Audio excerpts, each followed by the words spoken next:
Let's get into it. Jacksonville and New England. They will be the first game on your Conference Championship Sunday slate. 3:05 Eastern Time. The big storyline right now, Tom Brady and his hand. Bill Belichick was just at the podium moments ago, was asked if Tom Brady will be a game-time decision. And Bill Belichick simply said, it's Friday. You know, I could go off on a tangent in terms of why reporters even bother. Like, why even show up to the Bill Belichick press conferences anymore? Unless you're, like, going to ask fun questions, you're not going to get anything from the guy. So Tom Brady missed practice officially yesterday. So by NFL rules, teams have to report on their injury report whether or not a player was limited, didn't practice, etc. Tom Brady was listed officially as out in terms of practice yesterday. There is the picture that surfaced on social media. And you take a look at Tom's thumb there on the left side of your screen. It's quite clear it's a little swollen, and that's his throwing hand. Now, I'm not going to parse his thumb to the core here in terms of, you know, will he be limited and all that stuff. But I will say it's something to monitor, right? I mean, you look at Tom Brady's stats in the month of December, and it kind of supports the theory that maybe he was a little banged up with his hand.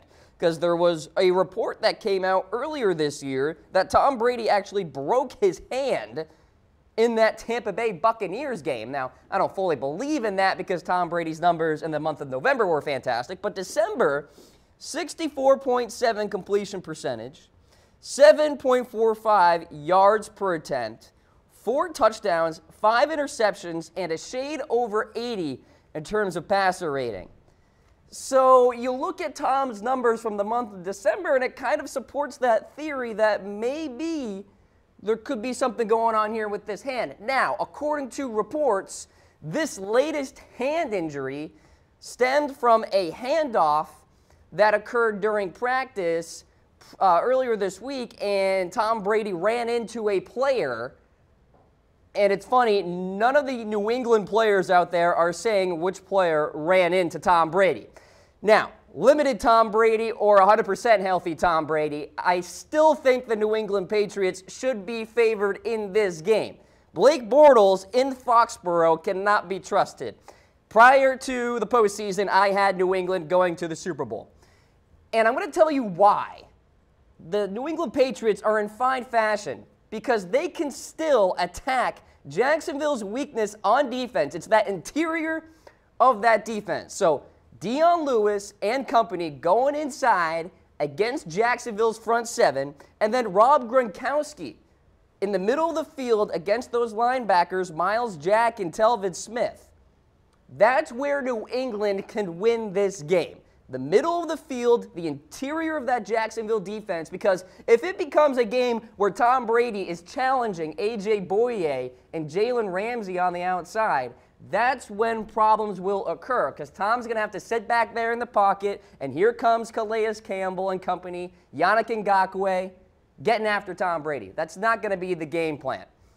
So throughout this preview here, we want to know from you, are you a Jaguars fan for the week? Because literally it seems like everybody outside of Foxborough doesn't want the Patriots to win this football game. So give us a go Jags if you are a Jaguars fan this week. So, of course, that number one story is Tom Brady and his health. More details on this. Brady's x-rays revealed no structural damage. And the issue, quote, sounds manageable, according to Ian Rappaport. But if you watch the tape on Brady, it's clear that he adjusted his gloves and kind of played with his hand a little bit throughout the season. Maybe there is something to this idea that there is an injury with Tom Brady worth monitoring now against now a really good Jacksonville defense. Oh, by the way, led by one Tom Coughlin. New England Patriots fans, you all know what Tom Coughlin can do to your team, i.e. the 2 Super Bowls that Coughlin won with the New York Giants. So I do have some key matchups for all of these games, or both of these games here. Let's take a look at the key matchups for New England and Jacksonville. So I mentioned Jacksonville's weakness, interior in the middle of the field. So Rob Gronkowski against Miles Jack and Telvin Smith could be where the game is won. Tom Brady's going to do a lot of three-step drops, a lot of quick throws, a lot of, dinking and dunking and horizontal passing game. That's what New England likes to do in the first place. I could see a lot more of that in this game just to protect Tom Brady. And honestly, Dion Lewis is going to be a fixture of this offense as well. So Rob Gronkowski going to be a big-time factor in the middle of that defense. Now, Patriots front seven against Blake Bortles. So Bortles, like most quarterbacks out there, have struggled against pass rushing and, being under pressure. That's just kind of typical for a quarterback. When you're under pressure, you kind of stink. Trust me, Blake Bortles, I get it. I played intramural football quarterback when I was under pressure, threw a lot of interceptions. I get it. So can New England's front seven get after Blake Bortles in this football game? Well, the real question for me is, can they stop Leonard Fournette first? Now, I'm giving the edge to the Patriots in terms of front seven versus Blake Bortles because I really don't trust Blake in the postseason, regardless of what I saw last week against the Pittsburgh Steelers.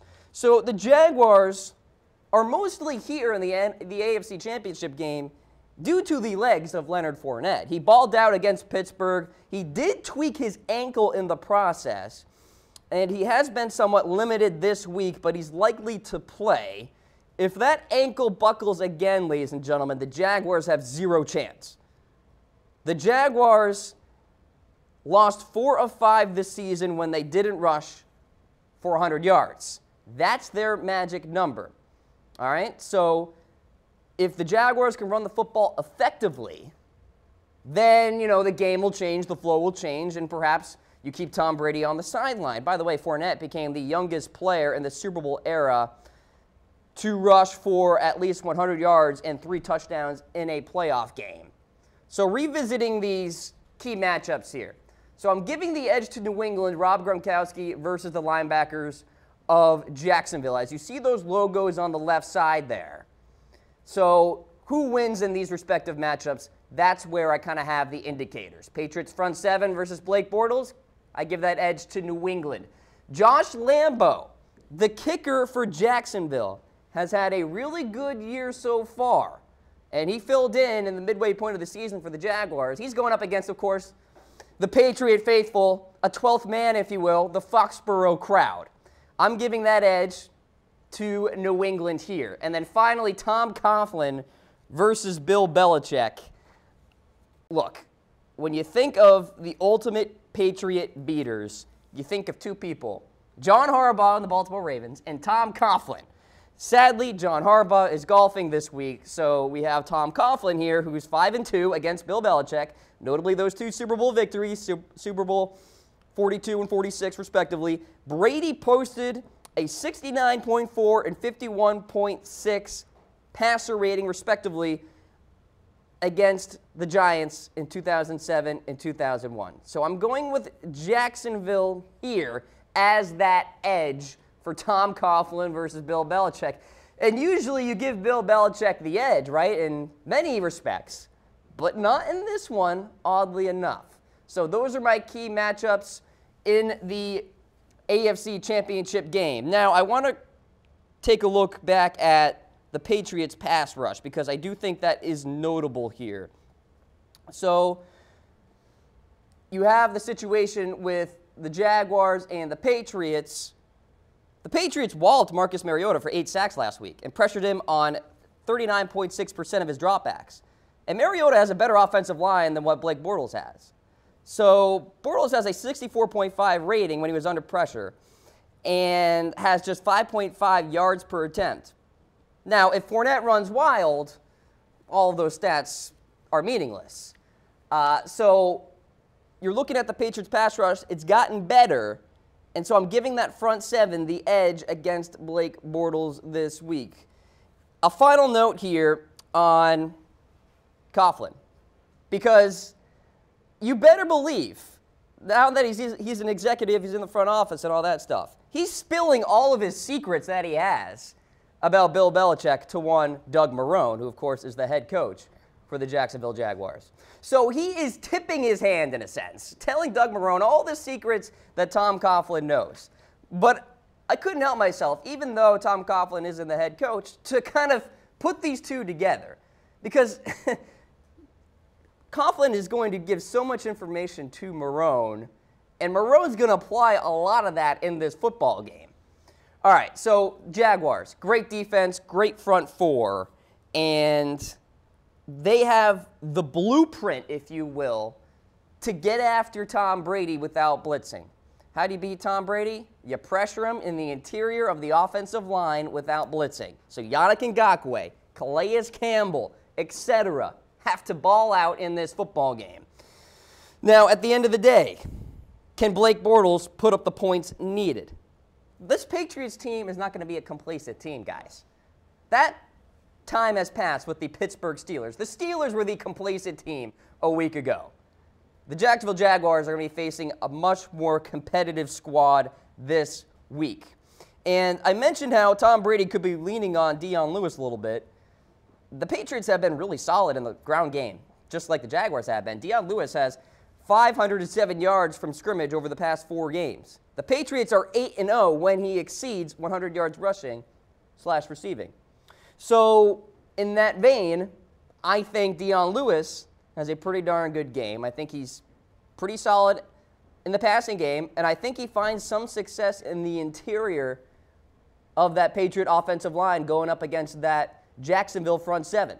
So Jacksonville, New England, 3:05 Eastern on Sunday. The New England Patriots will win this game 23-17. It's going to be close.